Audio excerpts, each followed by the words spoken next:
El 30 de octubre se celebró el Día del Gastroenterólogo, ¿no? Y vamos a hablar ahora con una especialista, la doctora María Valentina Araya, que es especialista en clínica médica, gastroenteróloga y endoscopista digestiva. Es médica de planta del Servicio de Gastroenterología del Hospital Fernández y pertenece también a Segavilo, que es el Centro Gastroenterológico de Vicente López. Doctora Araya, ¿nos estás escuchando? Sí, sí, ¿qué tal? Buenas tardes para todos. Muy buenas tardes. Un placer acá con la doctora Carmen. Te estamos escuchando con Encantada. mucha atención. Vamos desde lo básico. Contame, Sí, ¿a qué se dedica un gastroenterólogo? un gastroenterólogo se dedica a cuidar la salud digestiva. Eso tiene varios aspectos, ¿no? Es muy, muy frecuente y cada vez más frecuente los problemas gastroenterológicos generales, que nosotros habitualmente los dividimos en problemas funcionales, llámese colon irritable, llámese dispepsia, y los problemas que son más orgánicos, que tienen que ver con patología del órgano. Por Ajá. ejemplo, gastritis, úlceras, tumores, otro tipo de enfermedades. Es decir, que todo lo que tenga que ver con el tubo digestivo, ¿no? Y todo lo que es directamente Exactamente. tubo digestivo o todo lo que interviene sobre el tubo digestivo, por ejemplo, el páncreas, ¿no? Por ejemplo, el hígado Y también, los aunque órganos tenemos... anexos, las Claro, glándulas anexas, que son el hígado, el páncreas y la vía biliar también. claro, la vesícula. Muy bien, entonces, ya sabemos que es un gastroenterólogo. Y contame entonces ahora, ¿cuáles son las patologías más comunes que vos atendés? Y Claro, después yo te voy a hacer unas preguntas sobre las más complejas, pero sí. contame las más comunes. Bueno, lo que más vemos nosotros se llama colon irritable. El El colon colon irritable, irritable ¿qué es? es un síndrome funcional. El paciente viene y me cuenta que come y se hincha, que tiene dolor abdominal o que tiene cambios en su ritmo evacuatorio. Esas son las consultas más frecuentes. A ver, me dijiste colon irritable. ¿Y por qué es eso? ¿Es una enfermedad que tiene algún origen? No sabemos el origen. ¿Cómo es el tema? Bueno, el colon irritable es un síndrome que tiene que ver con el sistema nervioso intrínseco del Sí, colon, en este caso, porque hablamos de colon irritable, ¿no? sí, Entonces, la etiología es multifactorial. Tiene que ver con el área psicológica, tiene que ver con el área nutricional y tiene que ver con el área gastroenterológica. La realidad es que cuando llega un paciente con colon irritable al consultorio, uno lo que primero que evalúa y busca son pautas de alarma, porque muchos de otras patologías pueden simular un colon irritable y ser una patología de mayor importancia. claro, Claro. claro. Entonces, es muy importante primero determinar la edad del paciente que viene a consultar. No es lo mismo tener 30 años que tener 65 años, pero Claro. para nosotros el punto de corte son los 45 años actualmente. Ajá, Ahora les voy a explicar por qué. Y bueno, y los antecedentes fundamentalmente y las pautas de alarma. está Si bien. vamos con el tema de la edad, lo primero que podemos decir es que en general los pacientes que tienen, en general no, todos los pacientes, hombres y mujeres que tienen más de 45 y hasta los 75 deben hacer su control del colon, o sea que cualquier Claro, patología o claro. cualquier dolor abdominal colónico hay que estudiarlo sí o sí mediante una colonoscopía. Perfecto, Claro. perfecto. Y no solamente, bueno, todas las cosas que se descubren, ¿no? Y ahí lo Ojalá, más importante y a donde entra esta recomendación es en el screening o el control del claro. cáncer de colon, ¿no? Ujú, Es por eso que nosotros en la consulta lo primero que evaluamos es la edad del paciente y preguntarle si tiene sus controles hechos en forma rutinaria. claro, claro. Eh, Esto justamente es una de las preguntas que te iba a hacer.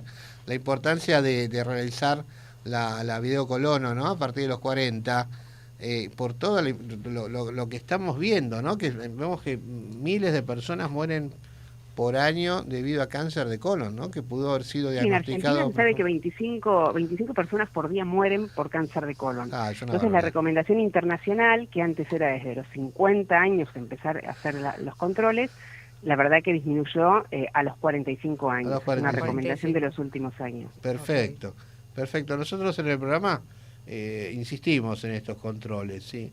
Sí, teniendo en cuenta básicamente la estadística, ¿no? Es Sí. tremenda la cantidad de gente que está muriendo, sabiendo que esto, si uno lo descubre precozmente, se cura, ¿no? Y esa persona nunca iba a tener el cáncer. Es el segundo tumor en frecuencia acá en la República Argentina, tiene alta prevalencia y además es el segundo en frecuencia. En el hombre primero viene el cáncer de próstata, después le sigue el de colon, y en la mujer el de mama, y después le sigue el de colon. Con lo cual es de suma importancia estos controles. Y claro que son prevenibles porque muchos nacen de unas pequeñas lesiones que se ubican en el colon que se llama pólipos. Estos pólipos pueden crecer, pueden cambiar su histología y transformarse en pólipos malignos.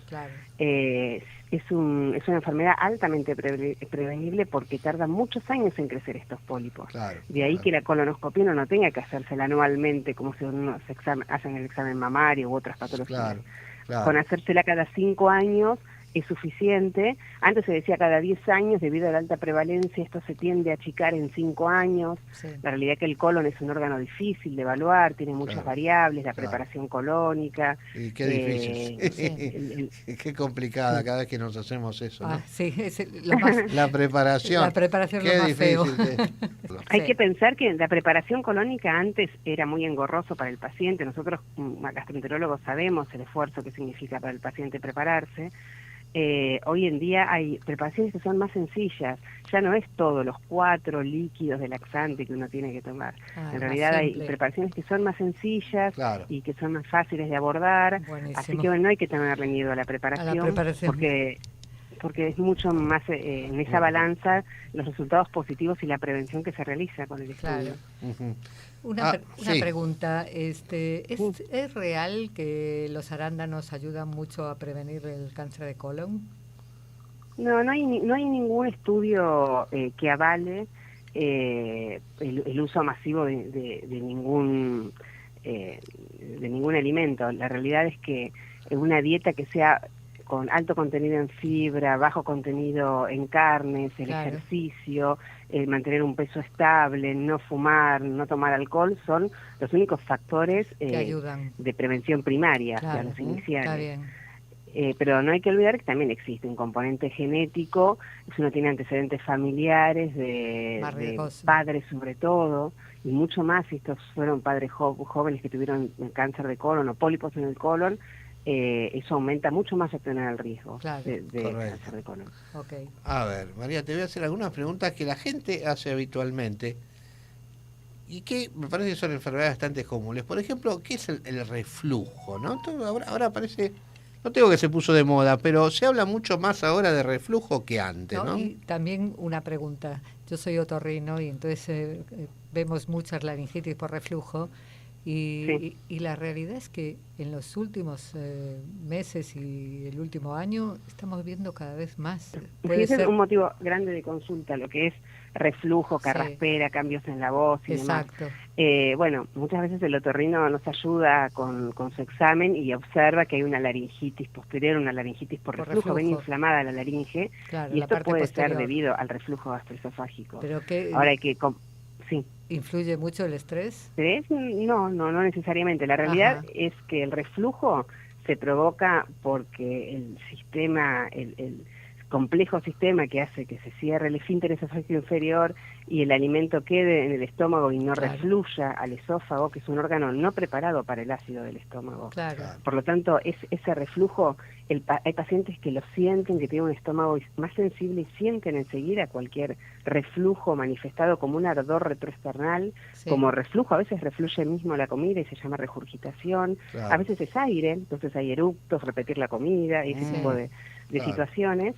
Y hay gente que no tiene ningún síntoma y que yo veo en las endoscopías grandes lesiones sin ningún síntoma que se manifiesta. Y esos son los pacientes que más preocupan, porque en realidad reciben el ácido permanentemente sobre su esófago y no lo sienten, y quizás lo que sienten son o una difonía o un cambio en la voz, o caries, o sinusitis a repetición, o sea, manifestaciones del ácido ya muy altos, ¿no? El reflujo tiene que ver con ese mecanismo muy complejo y muy complicado que tiene que ver con la musculatura y los esfínteres y las presiones que se manejan a ese nivel.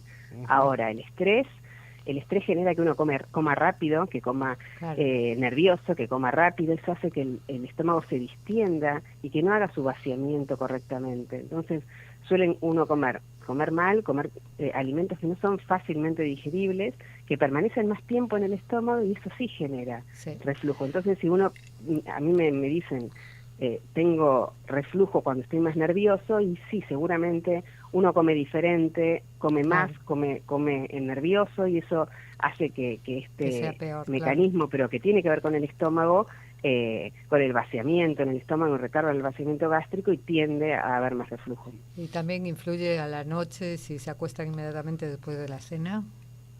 Y la noche es un momento clave, porque la gravedad actúa y uno está absolutamente acostado, y si estos mecanismos fallan, permanece muchas horas en esa posición. Totalmente. Entonces el reflujo es continuo y son largos periodos donde el pH del esófago se hace ácido, y entonces el esófago no está acostumbrado a mantener ese pH, y puede haber problemas más crónicos o problemas referidos a esa exposición al ácido de parte del esófago que no está preparado. Empieza a haber cambios en las células. Claro. Las células normales empiezan a ponerse metaplásicas, y ahí viene un término que nosotros le llamamos esófago de Barrett, que es el esófago que ha cambiado para defenderse, claro, sus células a metaplásicas, y la verdad que el esófago de Barrett metaplásico puede después dar displasia, que es un paso más en el comportamiento celular, y terminar algunos de ellos en cáncer de esófago, que es lo que uno tiende a evitar. Por eso cuando uno tiene síntomas de reflujo conviene hacerse una endoscopía y ver en qué situación se encuentra. Perfecto. Okay. Sí, nosotros los otorrinos estamos derivando mucho al gastroenterólogo. Y caemos en el tema, como dijimos hace un ratito, de las gastritis, que también son patologías muy frecuentes. Sí. Y yo te quería preguntar sobre la gastritis, y quería preguntar también sobre la úlcera, ¿no? Porque parecería que muchas denominadas úlceras en realidad no son úlceras, sino que son gastritis. Contame un poquito, ¿qué sería la diferencia entre una cosa y la otra? Bueno, clínicamente uno no puede saber si tiene úlceras, si tiene gastritis, o qué es lo que tiene. Clínicamente el paciente lo único que va a sentir es una acidez o un ardor en la boca del estómago. Sí. Si ya es más grave el asunto, puede sangrar ese estómago y manifestarse como anemia o como melena, le decimos nosotros, que son las deposiciones negras alquitranadas que hablan de un sangrado digestivo. La hemoglobina se oxida, la sangre se oxida durante su recorrido por el intestino y sale negra como el alquitrán en forma de diarrea. Eso ya es un extremo.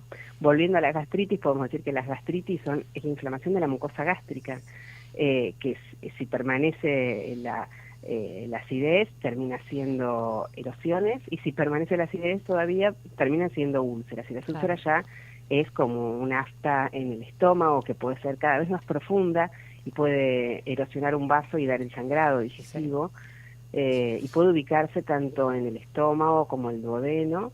Se ha visto que las causas más frecuentes de úlceras gástricas y duodenales son la ingesta de aspirinas, aspirinet, ibupirac, ibuprofeno, dolten, diclofenac, todos esos antiinflamatorios no esteroides.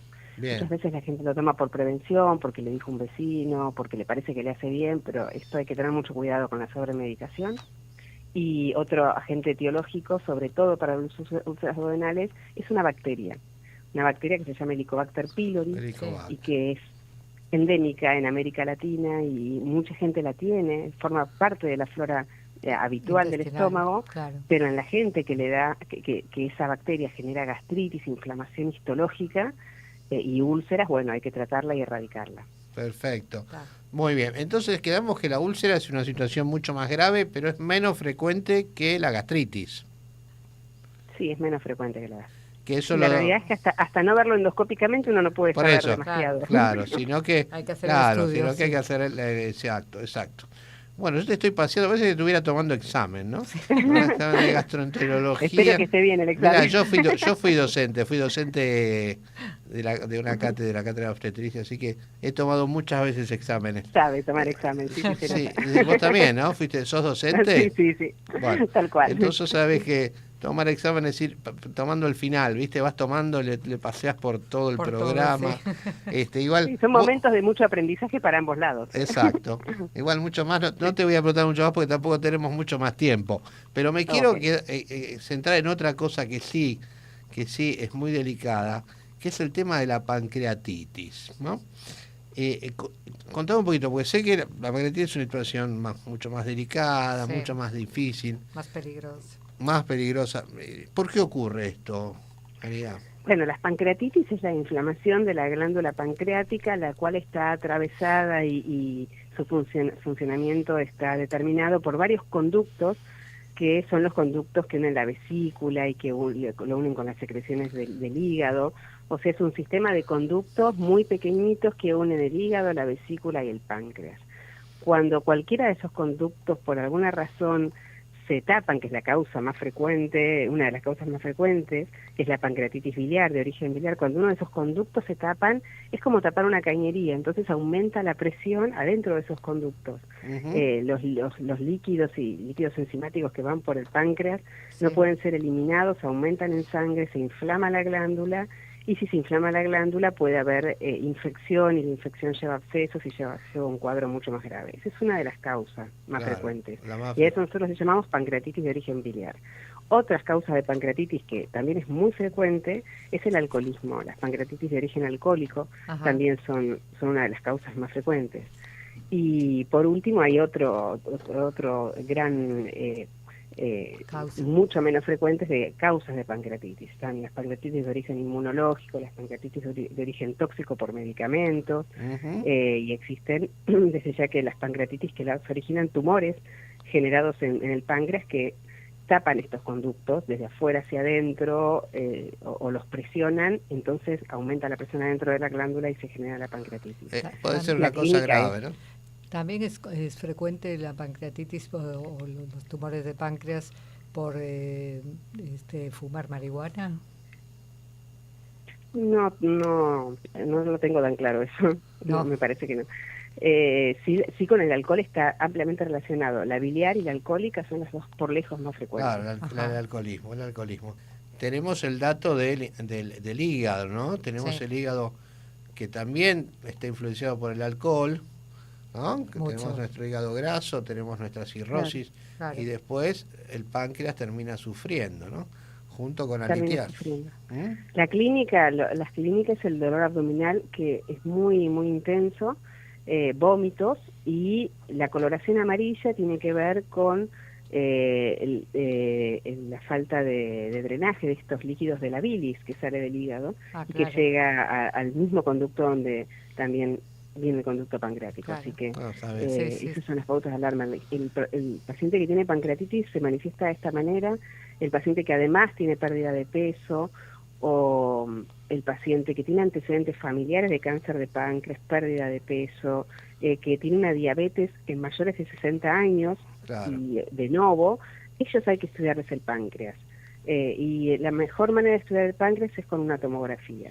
Es difícil el páncreas de ver en una ecografía, no es tan sensible porque es retroperitoneal, entonces la tomografía con contraste endovenoso es el método más sensible para evaluar el páncreas, y si se juntan estas tres características, yo a los pacientes los estudio. Un paciente que tiene una diabetes de reciente comienzo, que tiene dolor abdominal y antecedentes familiares de cáncer de páncreas, me parece que es un paciente apto para ser estudiado a través de una tomografía. Perfecto. Porque el páncreas, en general, las patologías se diagnostican tardíamente y muchas veces no hay mucho rango terapéutico para poder ayudarlos. Mira, antes de seguir te mando un saludo de parte de María Susana Fredías. Sí, mi paciente hace muchos años. Paciente tuyo, claro. Muchas gracias. A nuestra productora. Sí, muy bien. Muchas gracias, Susana. Bueno, ya finalizando, vamos a algo muy feo, que te dejé la peor para el final, que es el cáncer de estómago, ¿no? Creo que es uno de los cánceres que se diagnostican tardíamente, gravísimos, con un pronóstico muy, muy, muy difícil, ¿no? Sí, el cáncer de estómago, por suerte, es mucho menos frecuente que el cáncer de colon. De ahí que no existe un programa de prevención. Se manifiesta por dolor abdominal, como se manifiestan muchas de estas patologías que estuvimos hablando, dolor ubicado sobre todo en la parte superior. Muchas veces se manifiesta por vómitos frecuentes, a veces incoercibles, difíciles de manejar y a repetición, pérdida de peso y anemia en el laboratorio. Son lesiones que depende del lugar donde se ubica el tumor, va a dar diferente sintomatología. Si se ubica más cerca del píloro, que es la zona donde el alimento pasa para seguir su camino hacia el intestino delgado, bueno, va a ser la manifestación van a ser los vómitos, va a comer y va a vomitar en forma recurrente. Si eso le añadimos la pérdida de peso, la anemia y demás, bueno, hay que pensarlo, pero muchas veces se ubican en otros lugares que no son tan manifiestos. Por eso el paciente que tiene dolor abdominal, acidez, molestias y tiene algún factor de riesgo o alguna pauta de alarma, enseguida hay que llegar a la endoscopía. Yo entiendo que la endoscopía para los pacientes es algo que uno le tiene un poco de temor por el tema de la anestesia, por el tema de la preparación, es un método invasivo, lo sabemos, pero la realidad es que esto genera, es lo que hace los diagnósticos, porque muchas de estas patologías, según su ubicación, no dan síntomas tan precoces para poder diagnosticarlos a tiempo. Entonces, llegar a una endoscopía a tiempo siempre es mucho mejor que dejarla por miedo, dejarla para más adelante. Eso es fundamental, tanto para el colon como para el estómago. El estómago es el mejor ejemplo en este sentido. Claro. Hay factores de riesgo para el cáncer gástrico también, tiene que ver con los alimentos ahumados, con el tipo de cocción ahumada, con los pescados, sobre todo hay países que son típicamente endémicos en cáncer gástrico como Japón, los países orientales es muy típico, y ahí sí hay campañas de prevención por el modo de cocción de los alimentos. Bien. En Argentina es menos frecuente. Menos frecuente. Mi estimada doctora Araya, se nota que sos una muy buena docente, porque te expresaste muy bien. Nos enseñaste muy bien. Pero sí, se entendió todo lo que dijiste. Quedaron, te digo, decenas de temas para vos sabrás muy bien. Quedaron, pero bueno, cuando quieran, nosotros estamos acá. Estoy acá para me encanta a mí también explicar a la gente y a la población, hacer llegar información que es importante para que no le tengan temor a los estudios que hacemos nosotros y que llevan a muchos diagnósticos y muchas posibilidades de tratamiento a tiempo. Totalmente. Vos estás en el Hospital Fernández, seguís estando, y en Segavilo, ¿no? Acá en Segavilo, que está acá en Florida, en Vicente López, y en el Hospital Fernández también hace muchos años. Exacto. Ahí hacemos endoscopías, y hacemos test del aire expirado, que también está muy en boga en este momento. Ese tema lo vamos a tocar en otro momento, lo del SIBO. Vamos a hablar del SIBO. Acá estoy para contarles. Bueno, así que... Bueno, cuando ustedes quieran, yo estoy a su disposición. Muy bien, te mando un gran abrazo. Un abrazo, sí. Bueno, muy bien, gracias. Hasta luego. Buenas tardes. Genial la doctora Araya, muy bien, nos explicó muchos temas.